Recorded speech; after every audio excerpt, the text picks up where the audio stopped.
Matthew 9. And he entered into a ship, and passed over, and came into his own city. And behold, they brought to him a man sick of the palsy, lying on a bed.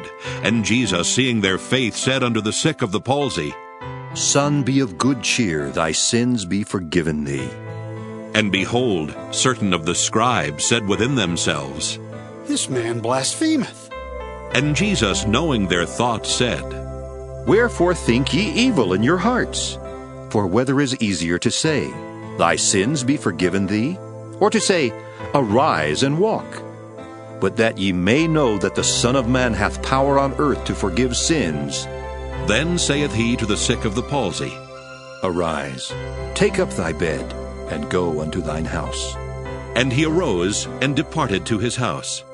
But when the multitude saw it, they marveled, and glorified God, which had given such power unto men. And as Jesus passed forth from thence, he saw a man named Matthew sitting at the receipt of custom. And he saith unto him, Follow me. And he arose, and followed him. And it came to pass, as Jesus sat at meat in the house, behold, many publicans and sinners came and sat down with him and his disciples. And when the Pharisees saw it, they said unto his disciples, Why eateth your master with publicans and sinners? But when Jesus heard that, he said unto them, They that be whole need not a physician, but they that are sick. But go ye and learn what that meaneth. I will have mercy and not sacrifice. For I am not come to call the righteous, but sinners to repentance. Then came to him the disciples of John, saying, Why do we and the Pharisees fast oft, but thy disciples fast not? And Jesus said unto them, Can the children of the bride chamber mourn as long as the bridegroom is with them? But the days will come, when the bridegroom shall be taken from them, and then shall they fast. No man putteth a piece of new cloth unto an old garment, for that which is put in to fill it up taketh from the garment, and the rent is made worse. Neither do men put new wine into old bottles, else the bottles break, and the wine runneth out, and the bottles perish. But they put new wine into new bottles, and both are preserved.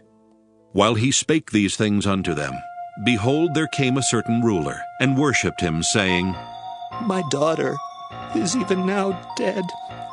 But come and lay thy hand upon her, and she shall live. And Jesus arose and followed him, and so did his disciples. And behold, a woman which was diseased with an issue of blood 12 years came behind him, and touched the hem of his garment. For she said within herself, If I may but touch his garment, I shall be whole. But Jesus turned him about, and when he saw her, he said, Daughter, be of good comfort. Thy faith hath made thee whole. And the woman was made whole from that hour. And when Jesus came into the ruler's house, and saw the minstrels and the people making a noise, he said unto them, Give place, for the maid is not dead, but sleepeth. And they laughed him to scorn. But when the people were put forth, he went in, and took her by the hand, and the maid arose. And the fame hereof went abroad into all that land. And when Jesus departed thence, 2 blind men followed him, crying and saying, Thou Son of David, have mercy on us. And when he was come into the house, the blind men came to him, and Jesus saith unto them, Believe ye that I am able to do this?